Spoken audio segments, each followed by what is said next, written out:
Hi guys, welcome back to another episode of Masculinity Mastery. I'm your host, Dr. Asif. It's the show where we talk about things that matter to men. And with me today, all the way from Durban in South Africa, is Shaykh Ismail Kamdar, who's a BA in Islamic Studies, who is the founder of Islamic Self-Help and author of more than a dozen books, including co-authoring one with Sheikh Omar Suleiman.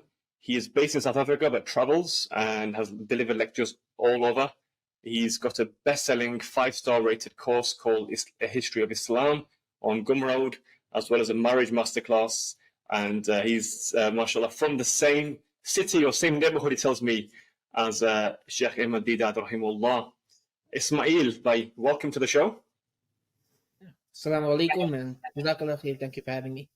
Wa alaikum assalam wa rahmatullahi wa barakatuh. And how have you been? How's the post? Oh, I don't know. Are we in post-COVID now? Because I remember when I was working in the front line, we had a variant from South Africa. It was packaged from South Africa, sent to the West, and we called it Omicron. It was called the South Africa variant for a while. How are things now with COVID, etc., in South Africa? Honestly, it's like it never happened. It's like a year ago, it just disappeared. Yes. Yeah. Like we had to wear masks for like almost 3 years. And I remember a year ago, I went to Istanbul, and I was so happy to be in a place where I didn't need to wear a mask. And while I was in Istanbul, we got a news report that South Africans don't have to wear masks anymore. So I came back to South Africa, and it was like, it never happened. Like if you walk around, talk to anyone, it's just like something everyone's forgotten about. Like no one talks about those 2 or 3 years anymore. Yeah, no, it's right. It's same here. So last year we went away and had to wear masks, and then a week later, Joe Biden made the announcement about people entering America. But South Africa was on the red list because this new variant we got in the UK, apparently starting with South Africa, etc., etc. But we've got these images in the media, South Africa being the worst affected country in the southern hemisphere, etc. But alhamdulillah, it's good to know that things are back to normal, relatively speaking. And I think COVID has brought about some changes, which, it's accelerated changes. There's a digital platforms for people to speak now. Usually, if you do a podcast or you do a lecture, you'd have to travel to university. But I think, alhamdulillah, COVID has really accelerated things which are much needed, before, like I said, travel. Now everything's become like a global village. Yeah, what's interesting about that is I've been working online since 2010. And I've been homeschooling my kids just as long. And for like 10 years, I felt like an odd duck. Like I'm the only person I know who works remotely. I'm the only person I know who homeschools my kids. And then the pandemic started and the whole world's asking me for advice. They're like, how do we work from home? How do we homeschool our kids? And suddenly all of this is normal. Right? Yes. It's like the 10 years of preparing me for what the world is going to be. Yeah, absolutely. I think you were ahead of the curve. Allah gave you hikmah. You were ahead of the curve. And certainly in medicine, through 2020, I never spoke to a patient on the phone. Never. I never did a video consultation. But subhanAllah, literally 6 weeks later, when COVID hit, I was doing 90% of my consultations on the phone, like on video chat, even with the elderly. And it just changed overnight. And it was a much needed change. They say sometimes sometimes decades happen in days. And sometimes days happen in decades. So we were living in the UK where things were going at a glacial pace. So days were happening only in decades. But then the COVID happened, subhanAllah, and literally decades worth of change, a digitization, particularly of healthcare, happened within days. And for me as a doctor, certainly has been a interesting journey. Speaking of journeys, Ismail, I've been following your journey for a while, and I remember I first came across you on Yaqeen's Ramadan series, where they do 30 for 30 with Sheikh Omar Suleiman, based in the States. And then I remember reading about you, and you mashallah, seem to be one of the first people. We've got Brother Faris, Muhammad Faris, also based, I believe, in America, who started the Productive Muslim Company. But you, alongside him, were probably the pioneers in Islamic self-development, personal development, self-help. And mashallah, you got that very unique name, Islamic self-help. So tell me where this came about from. Where did you see the need? Where was the pain point in the Ummah to bring about this initiative with books and courses and content? Okay, Alhamdulillah, that's a good question. Goes back to almost, it actually goes back a whole decade now, right? So, Alhamdulillah, I actually started Islamic self help in 2014. So, really going back a full decade. Um, there's the personal side of it, and then there's the Ummah side of it. So, the personal side of it, back then I was working for Dr. Bilal Phillips at the IOU as a teacher, Mhm. and I got promoted to faculty manager, and I realized I did not have the skill set for management work. So I began to read books to build a skill set, and I read books like The Seven Habits of Highly Effective Mhm. People, How to Win Friends, Influence People, a lot of self-help books, and I realized that a lot of this content is good, but there are certain elements of it that you need someone to explain it from an Islamic perspective. All right. A lot of it is there's influence of individualism, uh, love of the dunya, Yeah. um, a lot of uh, a lot of things that content the concept of qadr. And it's things that you don't pick up if you're reading the book on your own. So, firstly, those books helped me. They helped me become the person I am today. That I found the self help field to be very beneficial. But also, I I realized that people started asking me. They started asking me for advice on building self confidence, on time management, Yeah. on public speaking skills, on teaching skills. So I put together a platform. Honestly, it's Islamic self help is a one man show. The whole website's by me, from web design to e-commerce to marketing, everything's one man, right? I just put it together as a platform to write my blog posts and sell my ebooks. Alhamdulillah, it's grown into an online business that makes me good money. Alhamdulillah. Alhamdulillah. Because I remember back when I was at university, 2006, the Kindle first came out and medical school. And now, actually, the most followed productivity guy is a former medic, Ali Abdal. He's from the UK. He's an ex-medic. He went to university. So, as medics and as medical students, we were very, very big on self-help. I see you drinking the Monster there. We were all about this. We're using our medical knowledge to biohack, you know, caffeine tablets and all. Even some people taking drips in the arm. They were taking modafinil, Ritalin, all these medications as medical students because we had a better knowledge about psychology and better knowledge about neurobiology. And then I started reading these books as well, self-help. Seven Habits of Highly Effective People, Stephen R. Covey, and how to win friends, influence people, etc. You're right. And even Napoleon Hill's Think Rich, Grow Rich. And most of these were 100 years old or 70 years old. And actually, Think Rich, Grow Rich did reference the Prophet Sallallahu Alaihi Wasallam. It did reference him about his marital life, etc. It did reference him in a good way. But and there's also Michael Hart's list of 100 most influential people, which again put the Prophet Sallallahu Alaihi Wasallam on number one. But all of these books, when the Kindle first came out, self-help books, if you look at the top 100, they were all from a secular point of view about now, now, now. No reference to the afterlife, no reference to qadr, no reference to tazkiyah, and no reference to ikhlas and ihsan. They were all, Allah subhanahu wa ta'ala alludes to in the Quran, Yawm al-Qiyamah, where people will run from their brother, from their akhi, from their sons even. They will run, nafsi, nafsi, nafsi. That's on Yawm al-Qiyamah. But I found in these books, it was also the same thing. Nafsi, nafsi, nafsi. Me, self-made man. And there was no allusion, there was no reference to qadr or Allah subhanahu wa ta'ala. Some of them later on started talking about the universe with the capital U or to Mother Nature, subhanAllah. But they were very, a-religious, secular, written by people who were Christian on paper, but there was no reference. And whether they did that from a marketing point of view, but just like you, Ismail, I felt a void in my life. Reading these books, I felt a void. Where's Allah subhanahu wa ta'ala come into this picture? Is that how you felt? Yeah, and I had the exact same feeling and the exact same journey. Uh, I did see some books were from a Christian perspective, some were Mm-hmm. from a Buddhist perspective. Hadn't seen anything from an Islamic perspective. Right Yeah. now, we have a lot. Alhamdulillah. Now, a lot of authors have come into this field, and we do have a lot of good literature in this field.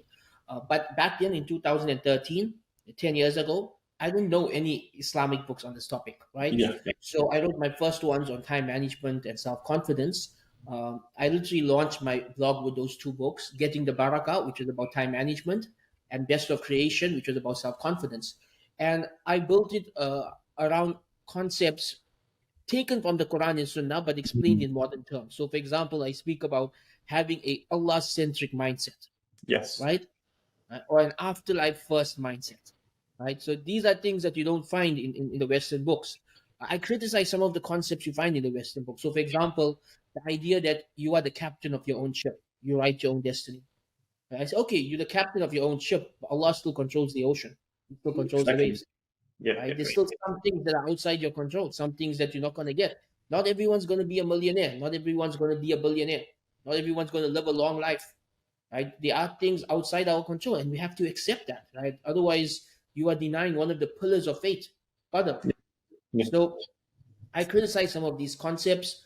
Um, I developed, for example, for self confidence, I developed this idea that our confidence in ourselves should not come from a place of ego. It should Mm-hmm. come from a place of trust in Allah. That Yeah. Allah has given me the capabilities to serve His deen. Allah has Yeah. given me the capabilities to do my job well. This is from Allah, it's not from me. So it shouldn't have ego involved. It should come from a place of submission. So there was a lot of thought that went into criticizing the ideas, like looking at each idea critically and thinking, is this in line with Islam or not? And then Yeah. explaining it accordingly. And that's where the whole concept of Islamic self help developed from. Yeah. No, absolutely. You're right, because there's no Allah subhanahu wa ta'ala is not at the center of these self-help books. It is me in ego. And you get this whole thing of a self-made billionaire, self-made this, self-made that. But Manifesting things, the universe will listen to you. A lot of it is nonsense, really. exactly, universe. I tweeted this a few days ago, or maybe yesterday. You know, there's an existential void in a lot of people, and that void is when the fitrah is you are going against the fitrah. There's a misalignment of priorities, and Allah subhanahu wa ta'ala is not at the center of that. Because once you cultivate gratitude and say, Haza fadl Rabbi, this is a fazl from my Lord. We got the great story which we will recite tomorrow in Surah Qaf, with Khidr, and Musa alayhi salam. Hazla fazl Rabbi, and even Zulqarnain, and that's it, following that story. This is from what Allah has is better for me, and and he had might and kingdom. He was traveling and he had might, and he was well known. But he acknowledged this is not from him. He can never be self-made. And even Khidr, when he had his small part of ilm al it's not this is from Allah subhanahu wa ta'ala. It's not from me. And we've gone away from this, subhanAllah. The ilm, What's the interesting ego has is become the ilah. the same surah you mentioned actually also mentions the opposite. In the story of the two men in the cave, the man's Yes, boasting, my garden, my wealth, and his friend tells yes, him, why don't you say MashaAllah? Why don't you say La quwwata billah? Why don't you yes. take all your success back to Allah?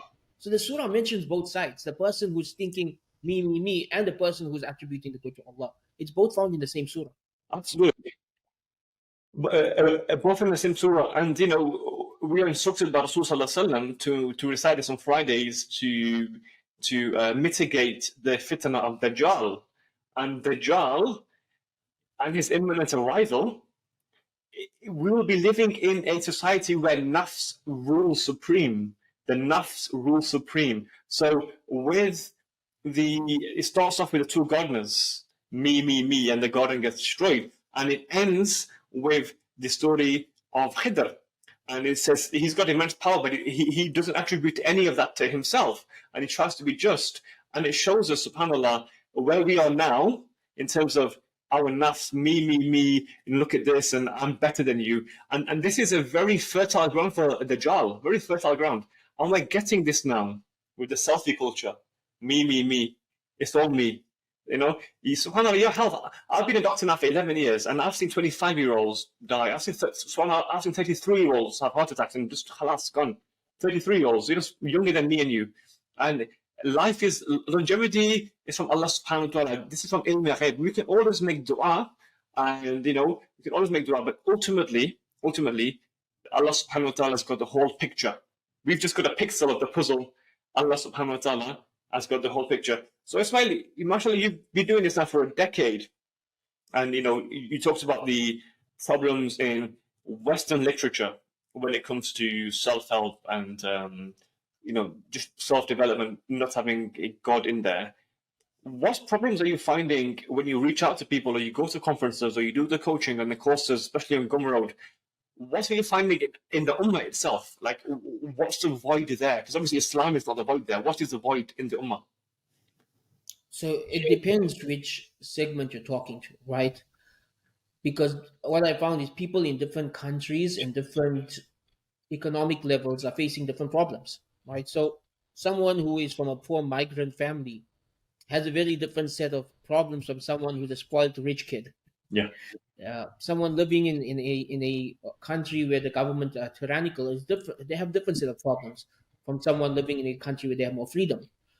But in terms of the people who contact me for help in this area, lately the problems seem to revolve around a few things. Number one, the issue of masculinity. Mhm. That's just like the number one question I get asked Yeah. about recently. Not just from men, by the way. I have mothers calling me saying, my child is 27 years old and still sits at home playing video games all day. Can you talk to my child for me? Get calls. When I was 27, I had 4 kids and I was in SubhanAllah. a management position at work. So to hear someone talk about a 27-year-old and calling my child, you can see where the problem's stemming from, right? But masculinity is number one. Number two is this is the one no one talks about, but I feel is probably most crucial and underlining everything else is hyper individualism. Again, going Mhm. back to Mimi culture, people don't want to get married. They don't want to have children. They don't want any responsibility. They don't want responsibility towards their parents, towards their neighborhood, towards the ummah. It's just about them, their desires, their goals. It is the worship of the self. And I Yeah. don't see people talking about this enough. We have an entire generation who have just become all about themselves to such an extent that they won't even get married because that's going to interfere with chasing my dreams and my goals. Right? This is it's become really scary the level of self worship that we're seeing from this younger generation. A third problem that I'm seeing with this generation is a lack of understanding of what marriage is and why we should get married. Right? So, like, for the bulk of human history, right until 10 years ago, people knew you grow up, you get married. Now I'm dealing with young people who tell me, oh, why? What's the benefit? What's the purpose? Yeah. What do I get out of marriage? And this isn't really so much a self-help problem as it is a problem with the culture we are living in, because the culture we are living in has replaced marriage with self-pleasure, if you understand what I'm talking about, right? And people don't see the need of having someone else in their life. Yeah. Uh, Yeah. they literally don't see the benefit of marriage anymore. People Yeah. feel like it's a waste of time.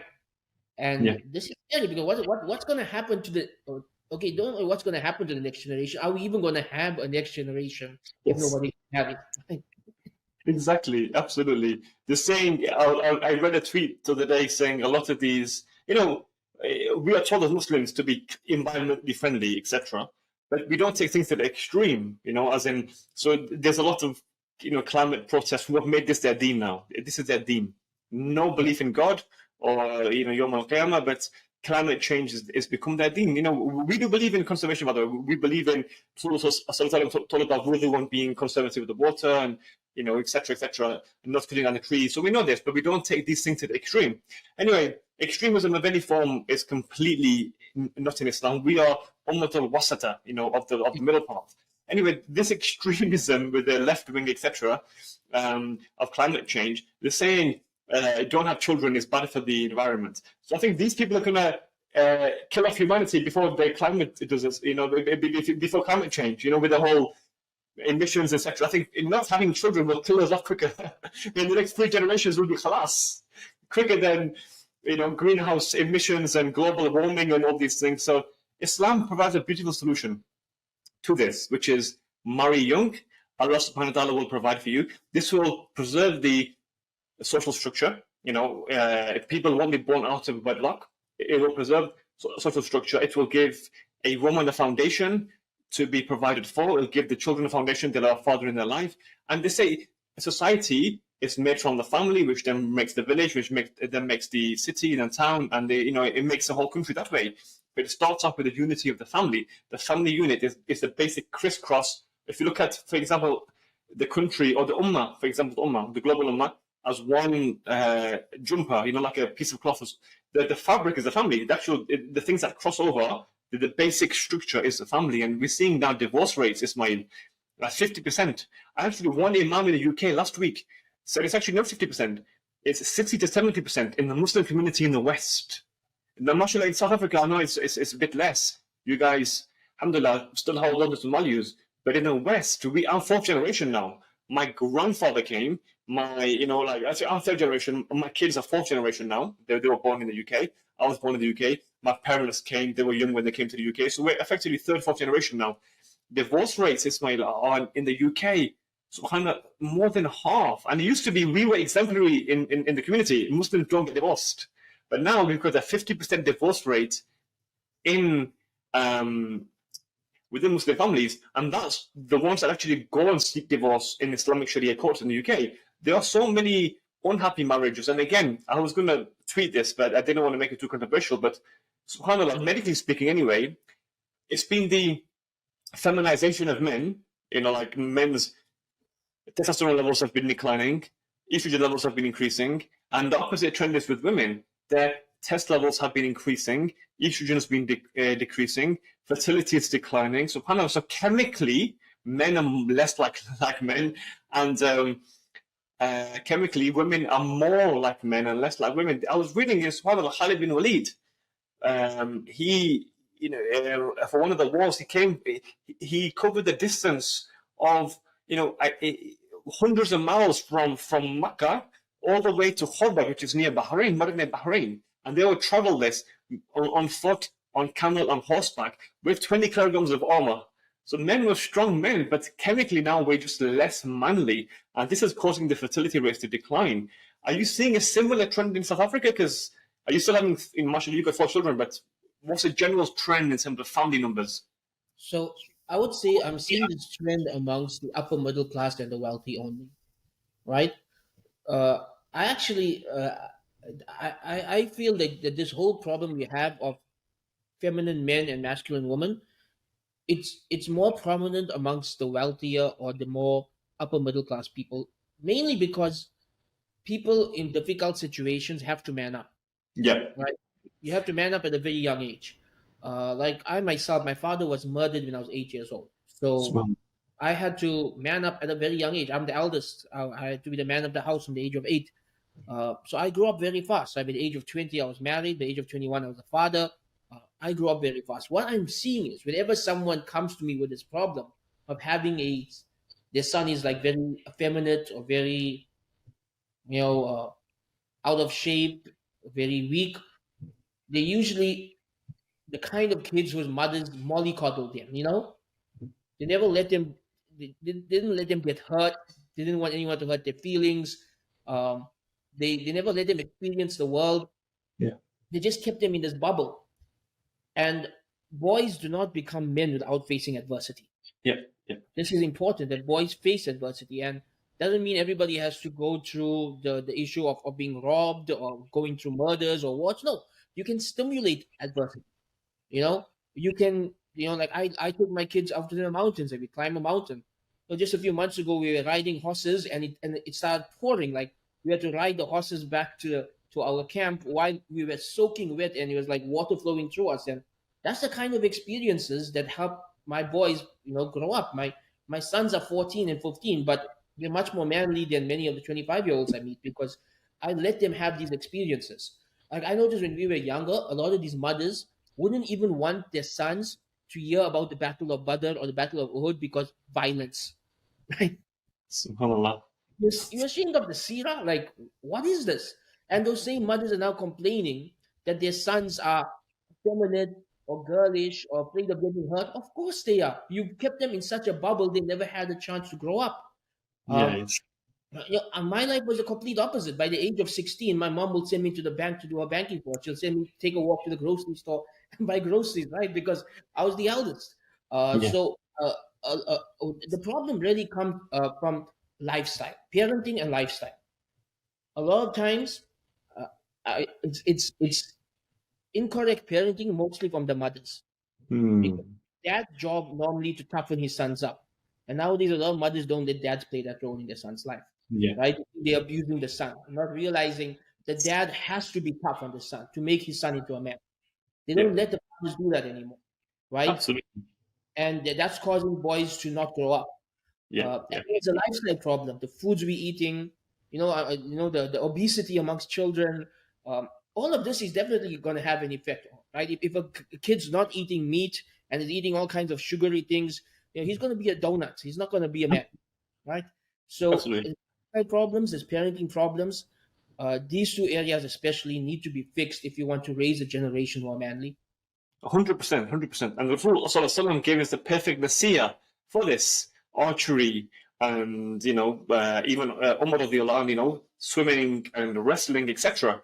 We've got examples from the seerah and the sayings of Rasul Sallallahu and the companions that followed him in what they did and the kind of food they ate as well. Now, ultra processed, high in estrogen, which is causing men to become more feminine. Estrogen is a female hormone. Estrogen, prolactin, these are all female hormones.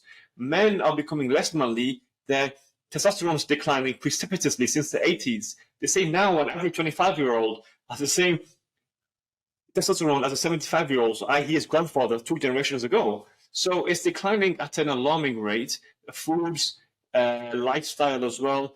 And then also, you're right, being mollycoddled. We're wrapping our boys up in cotton wool. Look at, the Sahaba and those that followed them. And, for example, I'm from Pakistan. I'm assuming you're from the subcontinent as well. I know there's a big community in South Africa. The person that brought Islam there, Muhammad bin Qasim, some say he was 17, some say he was 14. But regardless, he was a teenager, regardless. 17 or 14, a teenager.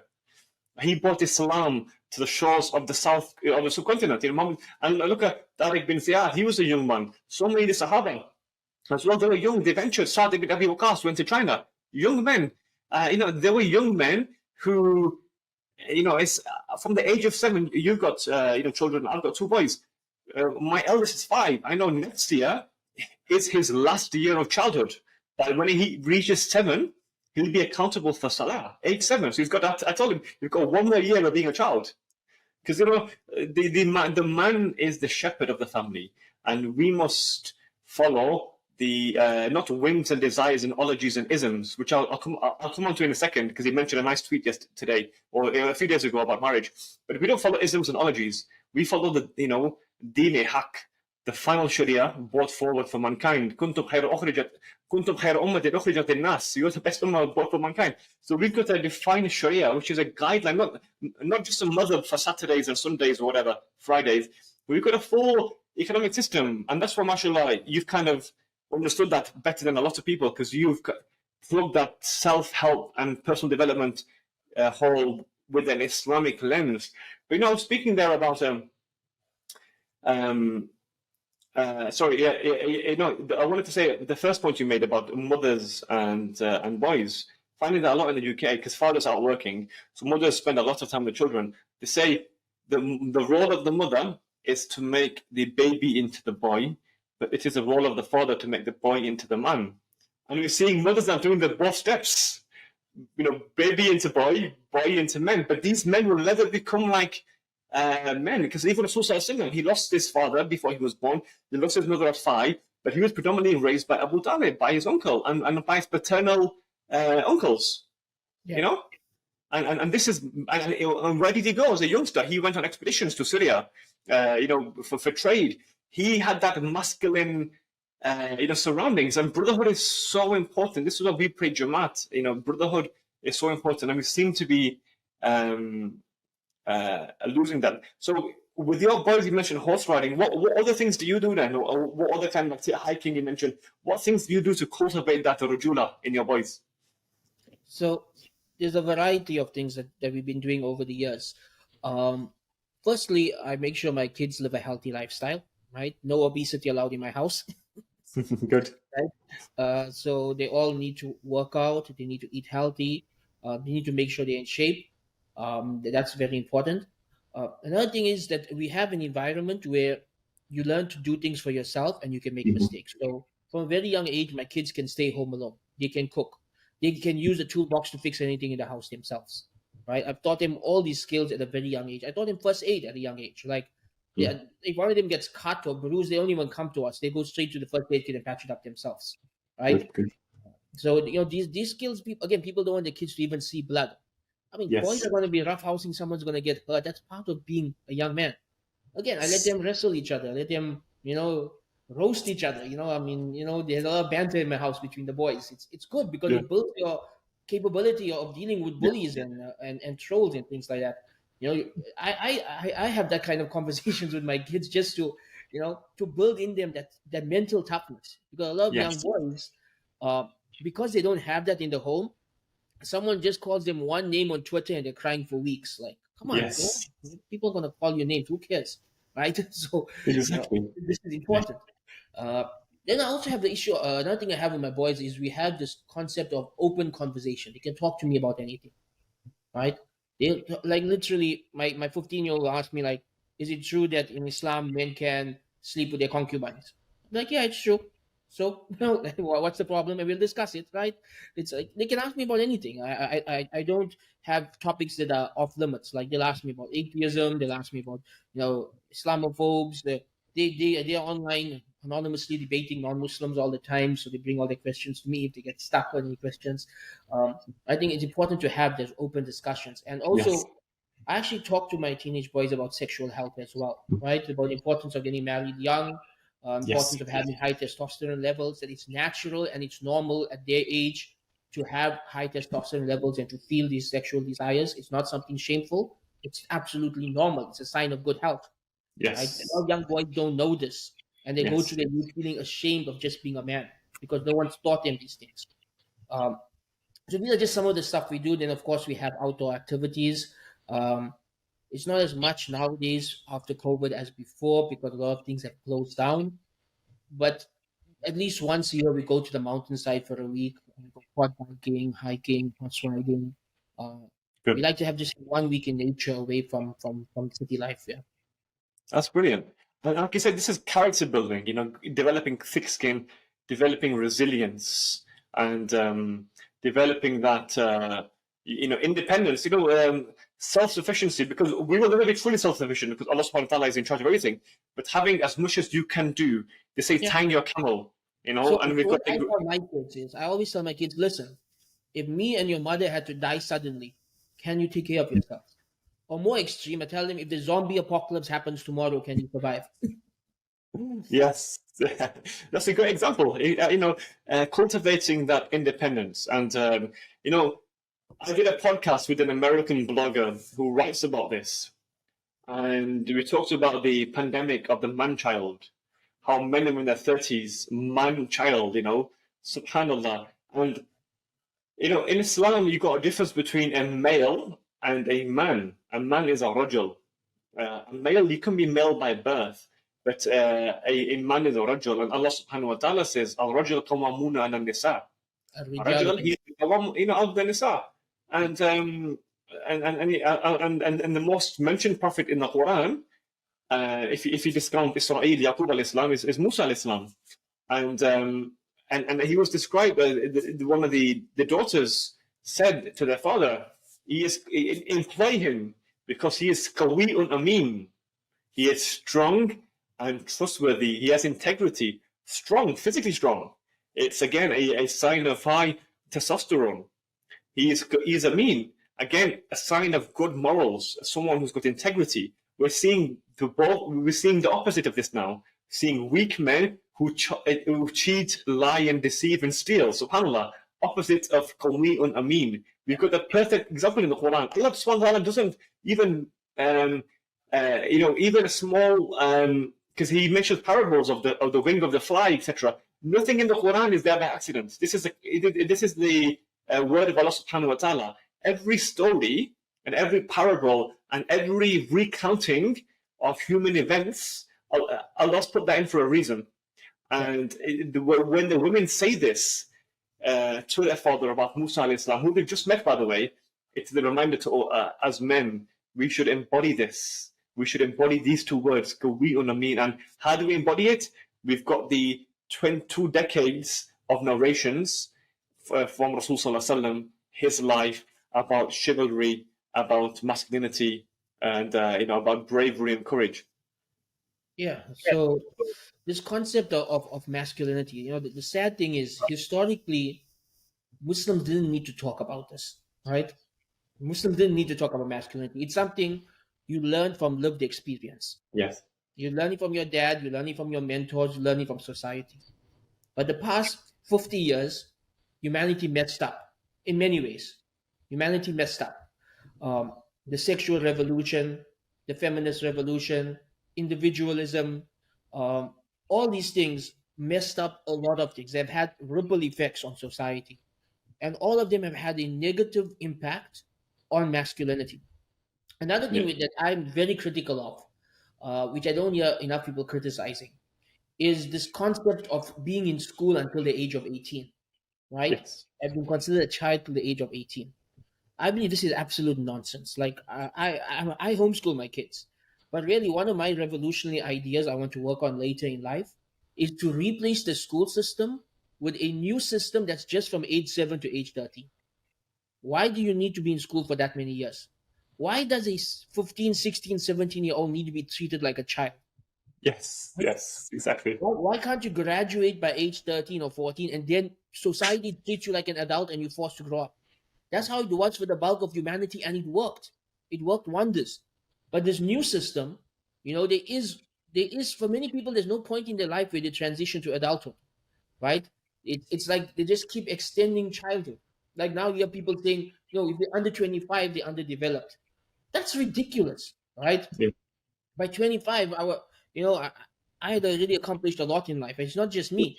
Many people I know have accomplished a lot. Many young people today have accomplished a lot before the age of 25. Where did this idea come from that you are a child until 18 or 20 or 25? It's a completely made up idea. It really is. Yeah. Physical maturity happens when you hit puberty. Mental maturity happens when you realize you're an adult and you start behaving like one. Now that can happen at puberty as well if society is designed such that they treat people as adults when they hit puberty. Modern society does not do this. Yes. One thing, alhamdulillah, my mother, she raised us with this idea that when you hit puberty, you're an adult. And from the time I hit puberty, she has treated me as an adult. And that's one of the reasons I grew up quickly. And I'm using the exact same approach for my children, right? So this is something that's working with my family. It's something society needs to go back to. We need to realize this new system of treating people as children until 18, 20, 25, it's not working, and it's causing people to waste the best years of their life. Yes, exactly. People are wasting the best years of their life. And now some women and some men only getting married at age 30 or 35 and realizing it's too late for them to have children. And then what do they do? Exactly. What do? You can't press backwards. You can't go back in time. You can't undo the decision, right? You call it reverse biology. Allah subhanahu wa ta'ala has engineered us in the best of ways. And you mentioned this as well, best of creation. وَخَلَقَ الْإِنسَانَ أَحْسَنَ تَقْوِيمٍ, in the best of fashion. And now, men are having kids a bit later. We've got a bit more leeway. Allah subhanahu wa ta'ala has allowed us this. As long as they're healthy and keep the testosterone. Yeah, exactly. But with women, men aren't even doing that. Yeah. I picked up something recently on YouTube. And, we get a lot of sisters approaching for marriage. We've got a group for a UK-based marriage for professionals. And a lot of sisters are in their mid-20s, like, in medical sisters. They're doctors or just graduated. I'm not ready to get married yet. SubhanAllah, sister, you're 25, you're 24. So, this is against your fitrah. You're going against your ovarian clock that Allah subhanahu wa ta'ala has bestowed upon you. You're going against so many metrics. And, I'm not ready. And again, this hyper infantilization of men and women.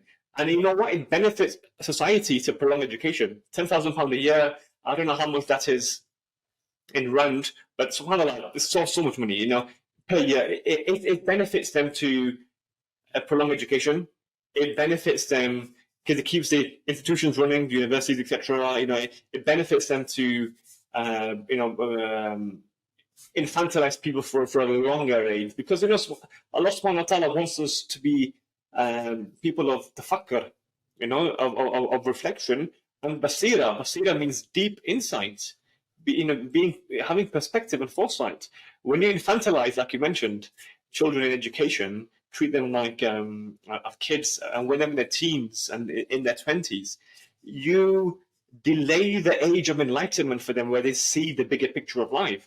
They see these isms and ologies which are designed to make them weaker.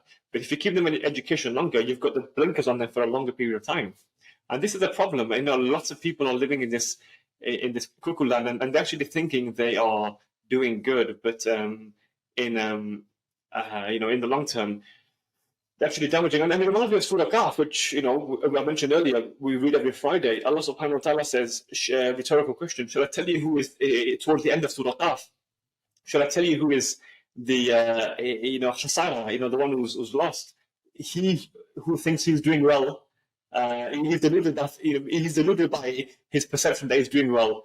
And this is exactly in the West. We are deluded. We're working. It's not working, but we're studying. We're doing well. But subhanAllah, you are going against what you were created for. I created man to worship me, and one of the biggest acts of worship actually is to create a family unit. Yeah, so one of the topics I've been focusing on a lot recently is the purpose of marriage in Islam, right? Because it's linked directly to the maqasid of Sharia, the goals of Islamic law.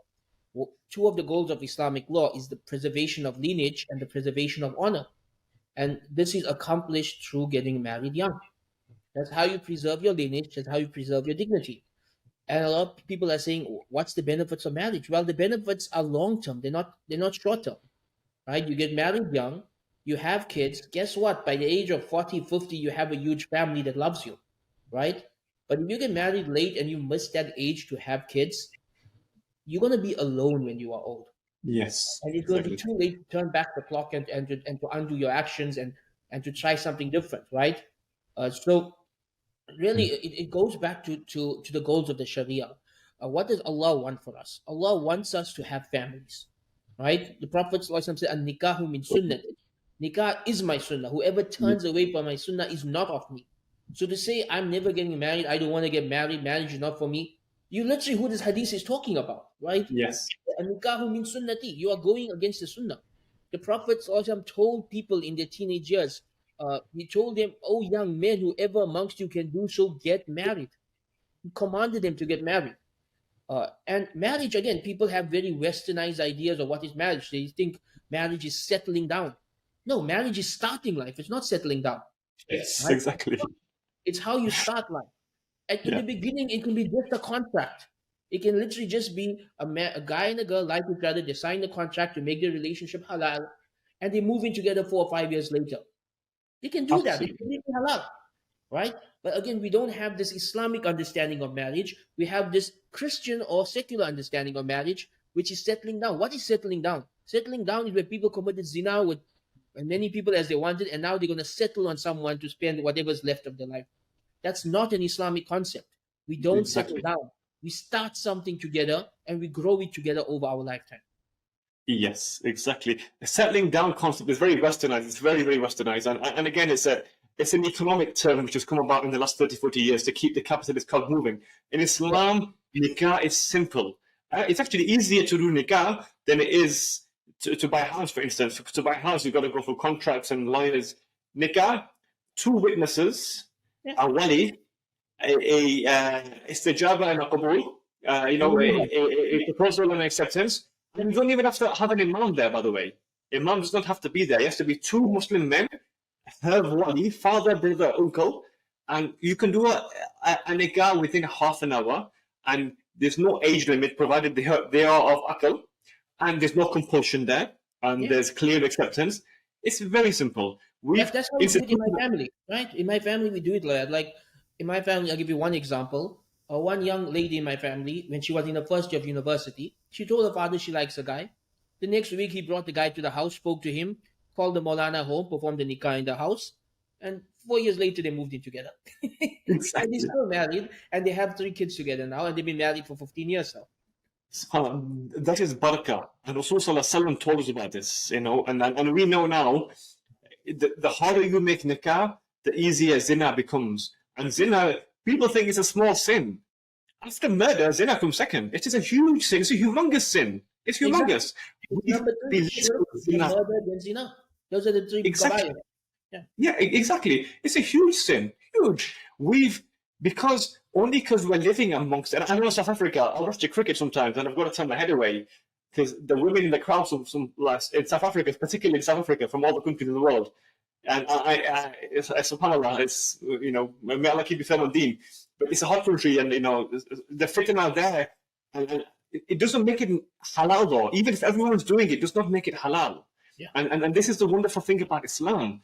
Because the Sahaba, the Tabi'in, the Tabi'in Tabi'in gave us examples. They went to China and to, all the way to Europe as well. After 3 generations after Rasul Sallallahu died, there were non-Muslim countries, nations.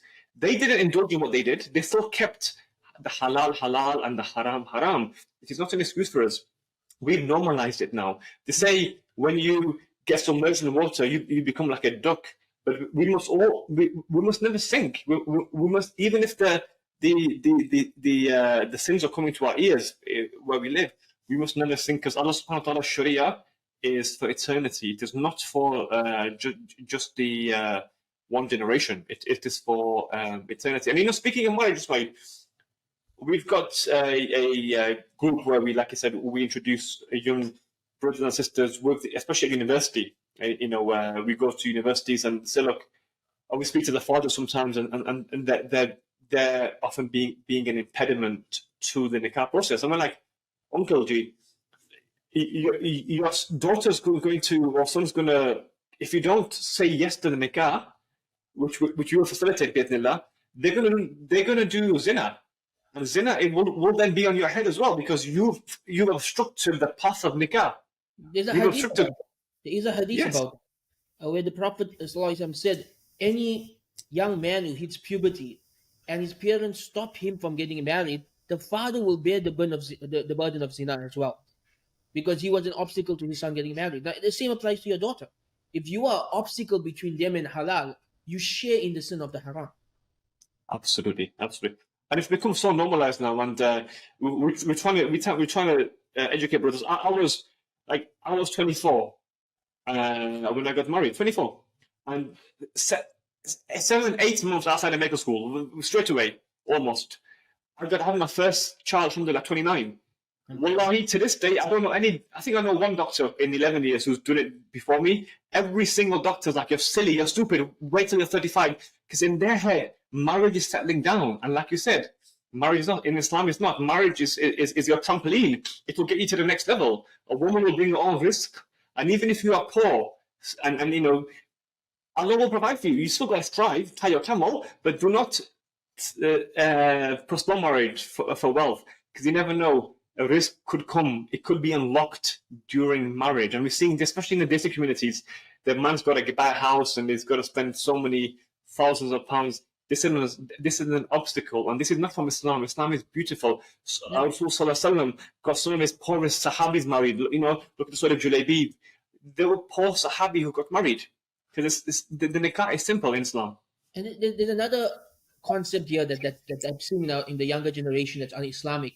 And this idea that marriage is only for the wealthy, right? Mm-hmm. Look at the Sahaba, even the poorest of Sahaba got married. I know exactly. in South Africa, I know many people who are not doing well financially, but they are happily married. They're struggling together for the sake of Allah. They still love each other and care for each other, right? It's not just rich people. Some people feel like you have to be at a certain financial level to get married, but that's never been what Islam taught. And as you said, Allah will enrich you. Allah will take care of you. Some people, it is their test that they're going to go through life with poverty. That is Allah's test for that person. Yeah. Does that mean they never get married? No, they marry someone who's from their similar background to them, and they face the test of life together, right? It does make it easier to have someone to go through the trials of life together with, right? Yeah. But I've also seen this in my own life. Because I got married at the age of 20, and I became a father at the age of 21, this forced me to work harder in my 20s than anybody else I knew. Because you have in your mind I am now kawam. I'm now responsible for these people. I cannot afford to miss a bill. I cannot afford to miss rent. I have to build up my wealth. I have to build up myself financially. It forces you to grow up. It forces you to Yes. man up because you now have the responsibility of other people on your mind. But if you are living Yes. alone in your 30s, what's the motivation to do well in life? Exactly. At the end of the day, Exactly. we men are simple creatures. We don't spend money on much things, right? The only thing we spend money on is our wife and children. That's really where our money goes. Yeah. For Yeah. ourselves, we don't Yeah. really need much to be happy. Yeah, exactly, exactly. It does force you to level up in a good way. Alhamdulillah, it's really it incentivizes you to level up because you are now the qawam, you are now the shepherd of this family. You steer them in the right way. You must teach them deen. You are responsible for their tarbiyah, and you will be answerable for them on Yawm al-Qiyamah. So it forces you to level up. But if you're 30 living with your mother still and subhanallah being a burden on her, you have no incentive to level up because the house is paid off. It's your parents' house. It's paid off. Whatever. You have no one. You have no one to be answerable to. You have no one who is dependent on you. Yeah, You know. Whereas when you have children and a wife, you are forced to financially improve, physically improve, mentally improve, socially and spiritually improve because you've got people now who are dependents on you. yeah. Like one of the cases I'm dealing with It's like is like a 31-year-old who has no work ethic at all. Like he can't hold down a job. And I was trying to figure out why, and I realized his whole life he never needed to work. Like even if he gets a job and he quits after 2 weeks, his parents spoil him. They take care of everything. So, yeah, so what's the incentive there for him to ever become a hardworking man if he always has his parents to fall back on? Right? Parents don't yes, realize yes, sometimes that we are our exactly. own enemies when we treat our adult children like this instead of forcing them to man up. Absolutely. You're actually doing them a disservice. You're Yeah. doing them a disservice. You are not allowing them to grow, and you are pushing their potential inadvertently with love. I to say, um, you know, you are killing them with kindness. Subhanallah, you are killing them with kindness because you're killing their dream. And something you tweeted about the other day, it got a lot of traction on Twitter. You said the importance of marriage. That was the title of the tweet. And we live in a time in which marriage is slowly becoming a pale shadow of what it once was. And this is in part due to hedonism. And this is so true. Hedonism, like the pursuit of pleasure. Allah subhanahu wa ta'ala says in the Quran, to the nearest meaning in English, have you not seen the one who takes his shahawat and his hawa, his desires as his ilah, as his God, as his, as his compass in life? And we're seeing this in the West. Desires for fame, desires for money, desires for women. Subhanallah. And this, you're right. This is, and we see it. Alcoholism destroying marriage, gambling destroying marriage, womanizing destroying marriage. Subhanallah. So many of these desires, which Allah subhanahu wa ta'ala talks about, are now, you mentioned in your tweet, are destroying marriage. What trends are you seeing with your counseling and your coaching that you're doing? What kind of things are destroying marriage? So marriage is being destroyed by one of two things: desires or wrong ideas. Right? Desires would be, for example, people committing adultery, pornography addiction, Mm-hmm. materialism, just wanting more and more of the dunya, being really, really greedy for the dunya, thinking you can do better, right? Thinking that Yeah. there's a better man or woman out there for you instead of making shukr for what Allah has provided you with. This is all desire, really. That's what this is. Or, another type of desire that we don't talk about is the desire that, what, if I'm not married to this man or woman, I can do whatever I want. There's no one calling me out for committing sins. So a lot of people get divorced so they can commit more sins, right? Like I know of some sisters Yeah. whose husbands used to make them wear hijab, and they wanted to walk around without hijab, so they got a divorce, and now they got pictures of themselves on Instagram with no hijab at all. So in this case, it's completely desires that Subhanallah. right? The desire to show one's beauty to the world, which is a sin, and that's the desire side. The other side, the other cause of divorce is wrong ideas, like what's the role of a man or a woman in a marriage, right? People have very strange ideas about it today. um, I remember when I was teaching a youth program a few months ago, one of the high school girls told me that she wants to work and she wants a husband to be a house husband who stays home and takes care of the kids. I'm like, why is a 15-year-old girl thinking like this? Like, it's such a bizarre, unnatural thought process, right? Like, why would a woman want to marry a man who's going to be staying home while she works? How did we get this flipped upside down as a community? But these are wrong ideas that the younger generation are being fed, right? And this affects how they enter marriage. So, for example, a lot of young girls are not taught about men. They don't understand male sexual desire.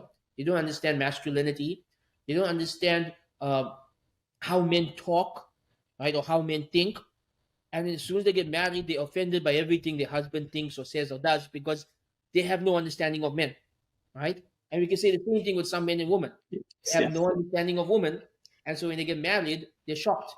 But I'm thinking more with the sisters that, for Yes. example, a lot of young ladies are not taught that men, especially men with high testosterone levels, they need a lot of intimacy, right? They need a lot. Yes. A lot of young ladies are not taught that. And then this is like the most common question young ladies come for counseling, like, my husband wants he wants too much. And I say, what's too much? 3 or 4 times a week. That's not too much. That's normal. That's normal. Yes, exactly. Subhanallah. Teaching them, right? And so they think that this is bizarre Yeah. and this is their husband only, but not realizing, we really have to have premarital courses where we teach people these things. What are men like? What Yes. are their desires? What are their needs? What are women like? What are their desires? What are their needs? You go into marriage with knowledge of what you're getting into. We are not preparing the younger generation. Absolutely. And so they go in with very bizarre We, ideas, complete lack of understanding of the opposite gender, and this causes the marriage to fall apart within 1 year. no, no, absolutely. And our Imam at the masjid says, Subhanallah, some people are getting married, a big wedding, going on honeymoon, and coming back on separate planes after a week. Because they spent months, maybe years, preparing a wedding, but not the marriage. And we prepare, I'm speaking particularly to the sisters here, we prepare them with feminism and careerism. We prepare them to become doctors and architects and engineers. But that's a secondary duty. The first duty is to be the Mu'mineen, the mothers of the Ummah, of the believers, and the mothers and righteous wives. رَبَّنَا هَبْ لَنَا مِنْ أَزْوَاجِنَا وَذُرِّيَّاتِنَا قُرَّةَ أَعْيُنٍ وَاجْعَلْنَا لِلْمُتَّقِينَ إِمَامًا. Corners of eyes. So we're preparing them to be doctors and lawyers and dentists and whatnot, and then they're not ready in their mid-20s. And then when they do get married, they have no, like you said, conception of what a man wants. Allah subhanahu wa ta'ala says in Surah Maryam, the boy is not like the girl. Dhakar wa untha, they're not alike. And with different psychology, I speak a lot about this in my podcast. The psychology of a man is different, and this is not from Allah subhanahu wa ta'ala. This is our fitrah. We have higher levels of testosterone, therefore our executive functioning is different. We have lower levels of oxytocin, lower levels of progesterone, and lower levels of estrogen. So the chemicals that bathe our brain are different. We have a higher sex drive. We have more aggression. Women are going into marriage thinking all men are like their dad. A lot of men now, particularly the previous generation, have been emasculated. So the only conception of a husband they have is from their father, who was dominated by their mother. So when they marry a high testosterone man, it ends up in divorce after a few months or maybe a year or so, because they're not used to what a high test man wants. They're not used to his frame. They're not used to him leading, because they saw their mother leading the marriage. So and they're not being prepared. They're going into marriage willfully ignorant. And subhanallah, this is a recipe for disaster. Yeah. So, like, one of the things I've been teaching my community, I keep repeating this phrase: we are preparing our children to be good students and to have good careers. We're not preparing them to be husbands or wives or mothers or fathers, and this is a disaster. Yes. Absolute disaster. We're seeing it with the younger generation that they have no idea how to interact with the opposite gender, right? And it's again, you mentioned the example of where women grew up in a family where the men are, where the father was emasculated. But I'm seeing it even in families where it's not the case, right? Because alhamdulillah, in South Africa, we still have a lot of manly men, right? We still have this culture where the men are qawam, and some of them have multiple wives, and the leaders in the home. Alhamdulillah, the culture is still there in South Africa. Uh, But still, with the younger generation, despite growing up in a home like that, because of school, because of the media, what they're seeing on Netflix, what they're seeing on YouTube, what they're seeing on TikTok, they're still growing up with these wrong ideas about men, right? So it's like they're ignoring the example of their home, and they want to be like they want to be like the ladies they see on TV.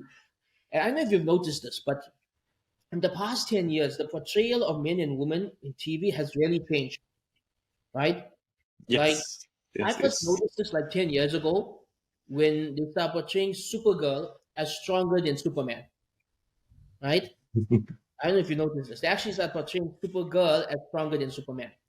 And the way she talks to him is very condescending, putting him down. Yes. And he's a chump Yeah, next yeah, to her. yeah. And now he's seeing that Yes. rolling out, right? So now Spider-Man, the new Spider-Man's an idiot, right? He's a skinny little kid. His girlfriend's taller than him, more intelligent than him. There's a lot of hidden emasculation taking place in these ideas.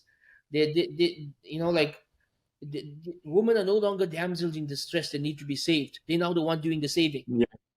Now the ladies Yes. Yeah. Yeah. Yeah. what is this, or what's their conception of a marriage or a relationship between a man and woman look like? Right? Their role models on TV are literally these manly women who have like Yeah. no. Yeah. Yeah.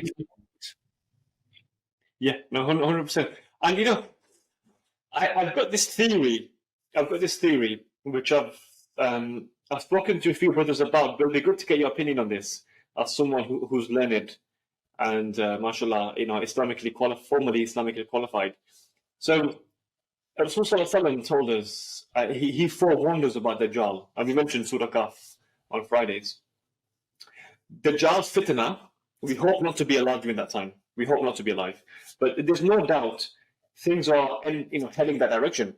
They have been since Rasul Sallallahu Alaihi Wasallam. His birth was the beginning of the end of times. His birth was the beginning of the end of times. Because he's the last prophet now. So we are approaching the end of times. So Rasul Sallallahu Alaihi Wasallam told us that majority of his followers will be female. That actually a man, when he hears about Dajjal, who will try to force his mothers and wives and sisters to be in the house, or words to that effect, because they'll go out, they'll come back and follow him. During the time of Rasul Sallallahu Alaihi Wasallam, this might not have made a difference, because generally, kawam, men, al-rajul kawamuna ala nisa. This wasn't groundbreaking. When Allah subhanahu wa ta'ala revealed, al-rajul al-kawamuna ala nisa, because even the jahils of the Quraysh at the time, they still had them. It was a patriarchy, in essence, still. The man was at the top. So this hadith, it might not have been of that importance to the Sahaba, because they thought, even if Dajjal comes, the majority of his followers will be women, it does not make difference, because we are still the Qawam. We can still reason with them and say, look, he's Dajjal, he's not the real Messiah.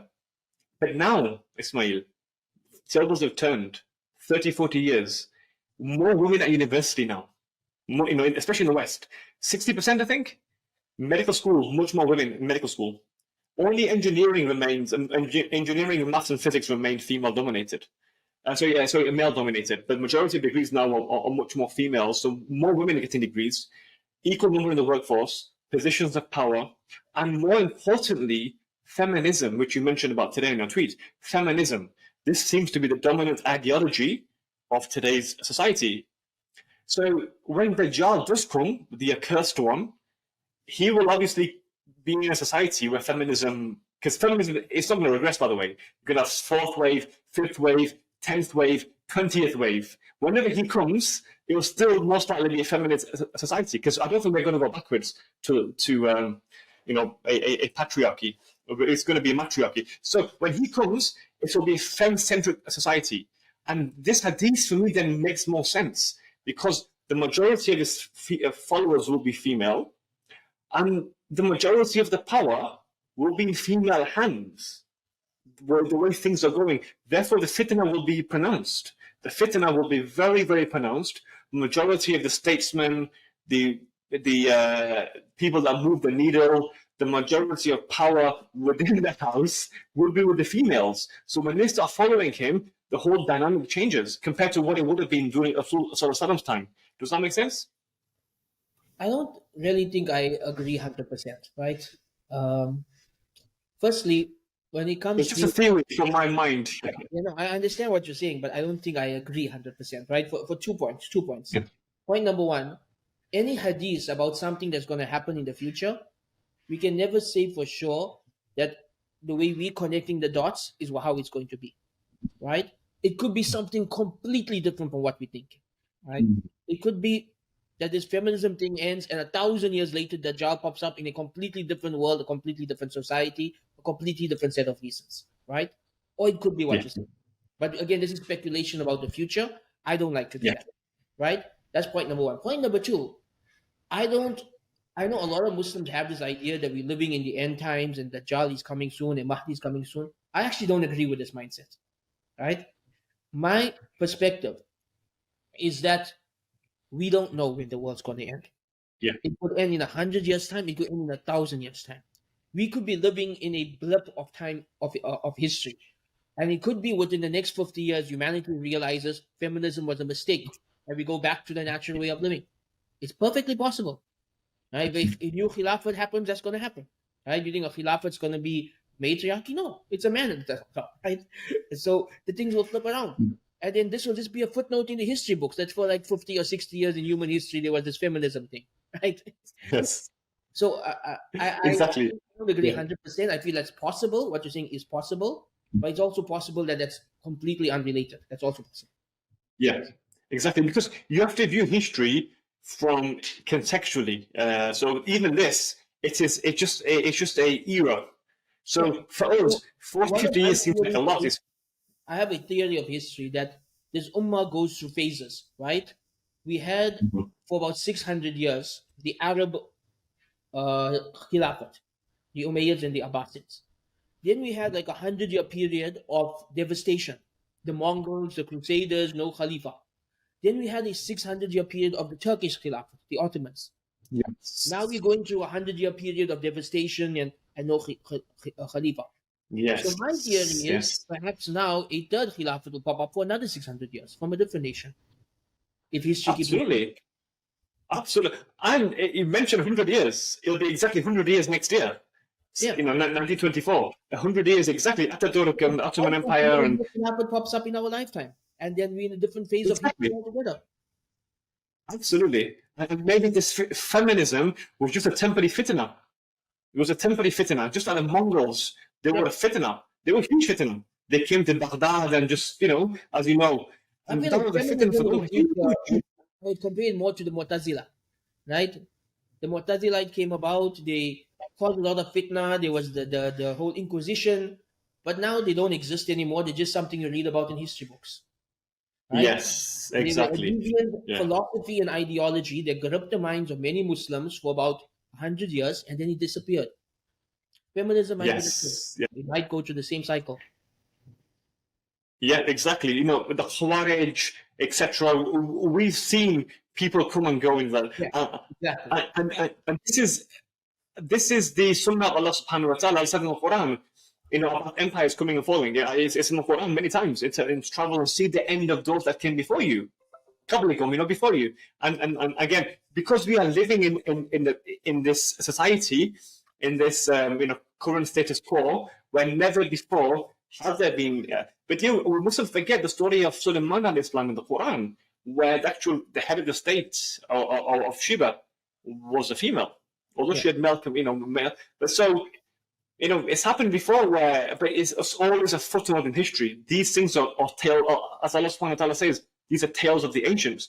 One day we will also be tales of the ancients as well. I mentioned this on my tweet yesterday or the day before. So many great minds are buried beneath us. We often this hyper individualism, like you mentioned at the beginning, we feel as we are history. We actually just a small. If you look at history, human history since Adam and Islam, we are just a millisecond in that. I feel like what we're going through right now is so unsustainable in the long term that it's going to die out. This is not sustainable. Yeah. People are not getting married. Yeah. People are not having children. People are adapting alternative sexualities. None of that is sustainable for humanity or for a civilization. It's going to pop eventually, right? It's going to implode eventually. So I don't see this as a permanent fitna. I see this as a phase that will pass. Yeah, exactly. It will pass. And the beautiful thing about Islam is it gives you perspective. We know how things will end with Mahdi, with Isa alayhi salam, with the Khilafah, etc. Islam gives a beautiful, perspective on life events, and we just have to maintain firm on our deen. And it's a great way to end this because it talks about history and the Umayyads, the Abbasids, the Mongols, the 1924, the Ottoman Empire, etc. How can people find your course online and just give a quick 20-second summary and then inshallah we'll end the podcast. How can people find it and what's it about? Okay, so if you go to my website, islamicselfhelp.com, you'll find the course links there. My two most popular courses is History of Islam, which has over 100 5-star reviews at the moment, over 2,000 students. And my latest one on Foundations of a Strong Marriage. I will be launching one soon on parenting. The marriage course is pretty much a summary of everything you need to know before getting married. It's 20 modules covering everything from what is a marriage, the importance of getting married young, the needs of men, the needs of women, communication, overcoming conflicts, polygamy, misyar, all of that is covered. And the history course, which is my most popular course, is the chronologically the history of Islam from the time of Rasulullah sallallahu alaihi wasallam until modern times, until the formation of Israel, covered in 30 videos. So it's 30 videos covering 1,400 years of history. The reason I put this course together is I do not find anything in the English language that covered this as comprehensively, right? Specifically like the Ottoman period. I spent 8 hours on the Ottoman Empire. So my next big task is converting that into a book, which will take about 2 years, inshallah. Hopefully by 2025, I can publish a book on that topic. But right now, if people want to learn about the history of Islam or proper, authentic marriage according to Quran and Sunnah, head over to islamicselfhelp.com and you'll find the links to both courses over there. Jazakallah khair. Brilliant. And I'll put the link in the bio. Ismail, Jazakallah khair for your time. It's been really, really insightful. I could speak to you for hours. If you're ever in the UK, please do come visit me in Sheffield. And, Jazakallah khair for your time. And thank you so much. Thanks. It's been a pleasure. All right. Assalamu alaikum.